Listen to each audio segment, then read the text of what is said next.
مباشرة أتحول إلى العاصمة الموريتانية نواكشوط، حيث يتواجد الإعلامي في قناة المدينة عماد أحمد بابا. عماد، مساء الخير، أهلا بك معنا. أولا، هذه المشاركة ماذا تشكل لمنتخب موريتانيا في البطولة الإفريقية المقبلة؟ تحية طيبة لك أستاذ زياد ولجميع المشاهدي قناة العربية. بالتأكيد هي مشاركة ثالثة لكرة القدم الموريتانية للمنتخب الموريتاني بالتحديد في نهائيات كأس الأمم الإفريقية القادمة التي ستنطلق بعد أيام في الكوت ديفوار. بالنسبة لنا كمتابعين وكذلك بالنسبة للمشرفين على مشروع كرة القدم الموريتانية، هي تعتبر تأكيد للذات ولتأكيد لما وصلت إليه كرة القدم الموريتانية والمحافظة على المستوى الذي وصلت إليه كرة القدم الموريتانية. جميعنا نتذكر بأن التصريحات الرسمية للمسؤولين القائمين على مشروع كرة القدم الموريتانية يقولون بأن الوصول إلى كأس الأمم الإفريقية أصبح ربما مسألة بديهية، يعني بأنه مستوى وصلت إليه كرة القدم الموريتانية ولا يجب التنازل عنه، وبطبيعة الحال العمل من أجل تحقيق إنجازات أفضل في القادم. هي إذن مشاركة يؤكد من خلالها المنتخب الوطني بأنه أصبح رقما من بين الأرقام التي يحسب لها حساب في كرة القدم الإفريقية. والدليل بطبيعة الحال هو تواجده ضمن المنتخبات المشاركة في النسخة المقبلة من نهائيات كأس الأمم الإفريقية للمرة الثالثة على التوالي. تمام. عماد، ما هي الصعوبات التي تواجه تحضيرات منتخب موريتانيا لهذه البطولة؟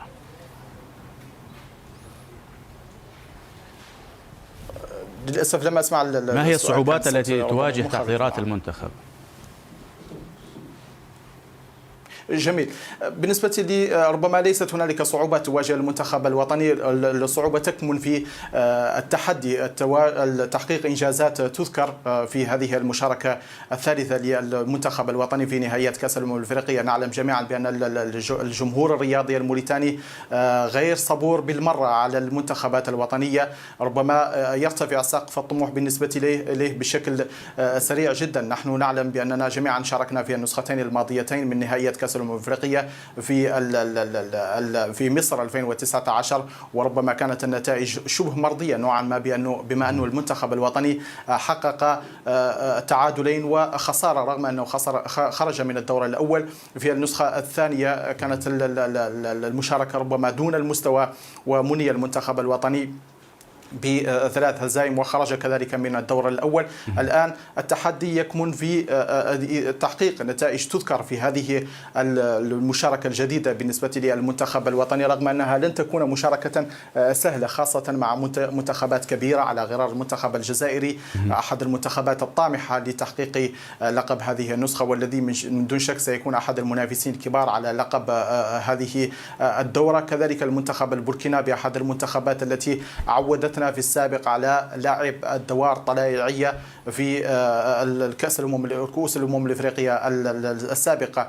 ربما ما يمكن أن يحققه هو المنتخب الوطني من نتائج ربما أمام المنتخب الأنغولي، أحد المنتخبات التي واجهناها في نسخة 2019 بمصر، وكذلك كانت هنالك مواجهات بين المنتخبين الموريتاني والأنغولي في مناسبات مختلفة. أعتقد بأن المنتخب الوطني في هذه المباراة في هذه النسخة من نهائيات كأس الأمم الإفريقية بإمكانه تحقيق نتيجة تذكر أمام المنتخب الأنغولي. ومباراته بالنسبة للمباراة الأولى ضد المنتخب البوركينابي هي التي ستكون الفيصل والأهم في هذه المشاركة.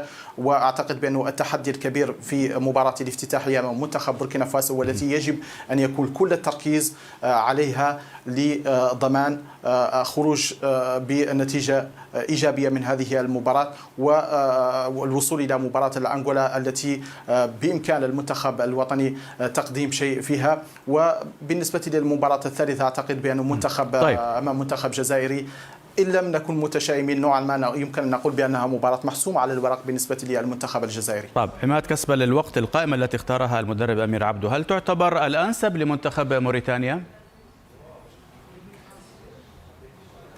لا أعتقد أنه هناك الكثير من الخيارات بالنسبة للمدرب أمير عبدو في يعني تنويع الخيارات. هي مجموعة من اللاعبين تنشط في الدوريات الأوروبية بين ظفرين دوريات الدرجة الثانية والثالثة وبعض الدوريات العربية على غرار الإمارات. هنالك أبو بكر كمرة أحد أبرز النجوم التي يعول عليها المنتخب الوطني، وبعض الأسماء التي تنشط في الدوري العراقي والدوري الليبي، بمعنى أنه ليس هنالك الكثير من الخيارات بالنسبة لأمير عبدو، مع تطعيم هذه القائمة ببعض الأسماء التي برزت في الدوري المحلي كنوع من التشجيع وكذلك نوع من التحفيز للدوري الوطني من أجل تقديم الأفضل ومن أجل أن يكون دائما اللاعب المحلي هنالك شيء ما يحفزه، بأنه إذا ما كان هنالك المستوى مرتفع يمكنه أن يتقمص قميص المنتخب الوطني. هذه أحد المعضلات الكبيرة ربما التي تواجه مشروع كرة القدم الموريتانية حتى الآن،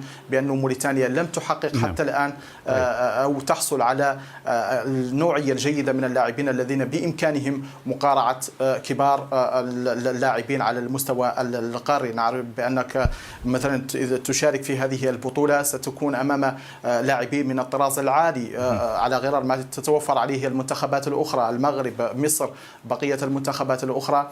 وهذه هي أحدى أبرز المشاكل التي تواجهها كرة القدم الموريتانية رغم أنها تحاول دائما أن تجد لها موطئ قدم بين نظيرتها في القارة الإفريقية. طيب، في ظل غياب الحارس أبو بكر ديوب، عماد، على ماذا سيركز مدرب الفريق في المباراة الودية المقبلة أمام تونس؟